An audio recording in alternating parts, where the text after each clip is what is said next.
Hey there guys, Pinobi here bringing the Pokemon Narrated Wi-Fi battle. This is going to be a little bit of a Halloween special, if you will. Sorry for the late night affair, but I've been busy manning the door handing out candy to kids because my nephews and family have been out trick-or-treating and such. So anywho, this is going to be a battle with PokeMai11. She runs T-Flare. She has her own personal YouTube channel with like 1,500 plus subs and all that kind of stuff. I'll leave a link to her channel and to T-Flare below if you want to check them out. Great place to get battles and stuff like that, and she does cool content.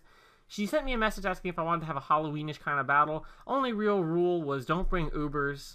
No tier list restrictions other than that. Just have some fun with it. Pick some pokes you're going to have some fun with. Make it Halloweeny. And that's pretty much what we did. So you can see both of our teams below, or on the screen or whatever. And my question for you today is, what did you do for Halloween? Like I said, I was mostly handing out candy to the kids and such. Asking them what some of their costumes were. The things kids dress up these days, I don't even. But anywho, yeah, leading with my Captain America. I saw freaking Scissor on the list, and for some reason I was like, I gotta go for that pursuit of justice. So that's what I do. I'm leading off with Scissor because I know that she's probably gonna lead off with Shedinja, and obviously I can pursuit trap her unless she wants to completely forsake her Focus Sash. So she decides to trade off her Shedinja just to burn my Scizor because it's probably the biggest threat to her team. So, I'm up a quick 6-5, although I am burned, but I do have a Heal Beller on this team. So, if I can find a chance to bring in my Umbreon, which will actually be kind of difficult because her team seems like a great counter to Umbreon, I might be able to turn things around. So, I Sleep Fodder my Pumpgallion, so that way I can bring in my Crobat. They're both physically defensive, and I'm sure she'll be a physical variant, since that's usually what these things are. Unfortunately, she carries the Swords Dance, and after a Swords Dance, Return is going to almost be a 2-hit KO on my max HP, max defense Crobat.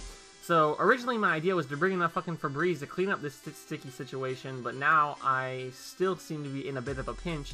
As Air Slash, I'm not going to get the flinches, and it's not even a 2-hit KO, which is going to bring my fucking Febreze down to minuscule health. Thankfully, I was able to live that, so I am going to be able to take this thing out now, so I don't have to deal with it anymore.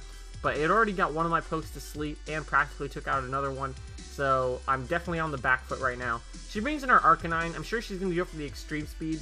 I was thinking that with a lot of the slow Pokemon on her team, other than her electric bug guy, that she'd probably be Jolly. But holy crap, Adamant Life Orb extreme speed, I take it, did almost half to my Nidoking. So knowing that she's Adamant, I thought she'd switch out because I could obviously outspeed her. But she didn't, so I went for Stealth Rocks, getting really greedy, thinking I would need it, because a lot of her pokes are Stealth Rock weak.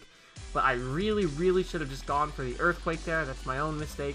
So I bring in my Jack-O-Lantern, because I know that I should be able to take one hit, and it's probably the only thing left on my team that can reliably take a hit. And I go for the Confuse Ray once again, thinking that she's going to switch out. But she just is balls to the wall with this Arcanine. I don't know what Arcanine represents in the Halloweenish theme, but it is scaring the shit out of me right now, so it must be relevant. Because, yeah, scariest thing on her team for sure. So I am able to take it out with a Surf. The Confuse Ray actually helped because it gave me an extra turn of lefties, not that it mattered. And she's going to go for the sub, just baiting, just to see if I go for Confuse Ray again, just to see if I opt to switch. Pretty good play on her part, although it is going to cost her a little bit of a life, as she's not able to really bait any sort of free advantage out of it. And I'm going to get even more leftovers recovery. She's just going to finish me off with the Bug Buzz. I did easily predict that, considering that I have the Volt Absorb, but there's really nothing on my team that I want to take a Bug Buzz, considering my specially defensive poke on this team is Umbreon, which, yeah, is not going to tank those Bug Buzzes very well. I'm going to definitely need a free switch for that. So I brought in my Crobat. I really didn't see the need for Death Fodder, so I was kind of just hoping to bait a switch with the Stealth Rocks up, get some residual damage off, maybe get a Roost up, and then I could do some Whirlwind shenanigans and hopefully lower this bug's health via Stealth Rocks. But that's not going to be the case. So I'm forced to bring in my Umbreon now. She sets up a sub on my Heal Bell just because I know that I'm going to need that burn off of my Scizor if I hope to make any sort of comeback, considering that I am a bit on the back foot. Now, seeing how well I took that Bug Buzz, I can now get a payback here and hopefully hit her under 100 health, which would mean that I can finish her off either with a Bullet Punch from my Scizor or with a Seismic Toss. But sadly, she is going to get that crit. She is named Critter, so I guess I should have seen that coming. But I'm going to bring my Pumpgallion now, because I know that even though it's super effective and stab, I should be able to take at least one hit, considering that I am a Deoxys defense form. And yeah, so I'm going to go for the Seismic Toss, since that's really my only option. while she tried to sub up, considering that these things often carry Toxic and other non-physically offensive moves. So once again, trying to bait a free sub. But now, thinking and hoping that she's going to go for the Bug Buzz because it's super effective, I can go into my Scissor to 4 times resist that and finish her off with the Bullet Punch. So thankfully I'm going to make a good play there, and that Seismic Toss previously, even with leftovers, left her under Stealth Rock damage, so she wasn't able to switch out. She brings in her Noctowl, and I am Choice Banded, so I'm really just going to have to hope that I can take him out, but that is not going to be the case, as she's just going to finish me off with a Nightshade. I could have tried some sort of switch into my Punk Alien, and then I would have been able to survive the Nightshade, and then I could have just continuously recovered, and then Toxic'd it. So maybe that's how I should have played that situation in retrospect, but I just felt like it was do or die with that Bullet Punch. Either it would work or it wouldn't. So that was my game plan. Didn't quite work out for me, but now it's 1v1. We're both on our last pokes. I have my Deoxys defense. She has Spirit Tomb. Obviously, both of her stabs are super effective, but I have the Toxic and she doesn't. So it really comes down to whether she gets a crit, or whether she has Calm Mind, or whether she has Rest. The chances of me pulling this off are very, very slim. I'm speeding it up, as you can see, but I'm just going to keep recovering, attempting to stall her. She reveals the rest.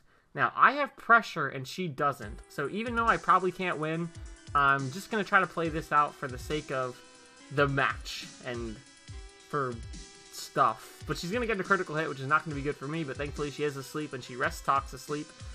Rest Talk is definitely not something I wanted to see, but it is something I'm going to have to find a way to deal with. So she gets a Calm Mind, and as soon as I see Calm Mind, I know those Dark Pulses are going to hurt way too hard in the upcoming turns, so I am going to save us a little bit of time and run. But that was a great game, Mai. A little bit of hacks here, a little bit of hacks there, but overall it was really fun. Had fun making this team, thinking of some pokes. Sadly, my Playboy Bunny got outplayed, and sadly, my fucking Febreze couldn't clean up that sticky situation. But anyway, it was really fun, and someone's blowing up my shit. But anyways, hopefully you guys had a great Halloween. Tell me what you did. Tell me if you guys went trick-or-treating, went to a party, just let me know. Let's talk about it. I think it could be fun. Express all that kind of joy. Make sure to go check out Mai, really great person, really cool battler and such. Feel free to check out T-Flare if you're looking for some places to pick up battles. Like if you enjoy. Thanks for watching, and I will catch you guys later. So peace.